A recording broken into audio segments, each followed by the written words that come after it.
आदिवासी विभागाची, त्या बैठकीमध्ये शरद सोनवणेंनी मंत्र्यांना मूर्ख म्हटलंय, मंत्र्यांचं ऐकण्यापेक्षा आमचंच ऐका असंही शरद सोनवणेंनी त्याच्यात. ठीक आहे, तर हे जे असले हे फार महाराष्ट्राच्या दृष्टीने महत्वाचं आहे.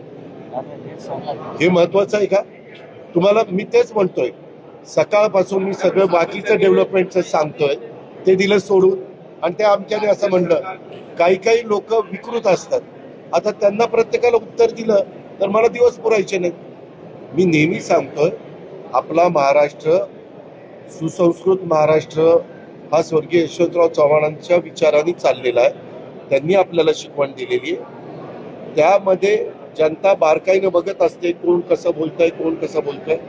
आम्हाला जे योग्य बोलत नाही त्याची दखल घेण्याचं कारण नाही. आम्ही ते या कानाने ऐकून त्या कानाने सोडून देऊ.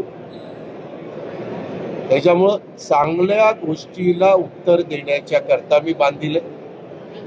चुकीचे प्रकार होत असतील तर ते थांबवण्याच्या करता आम्ही लोक बांधिलो.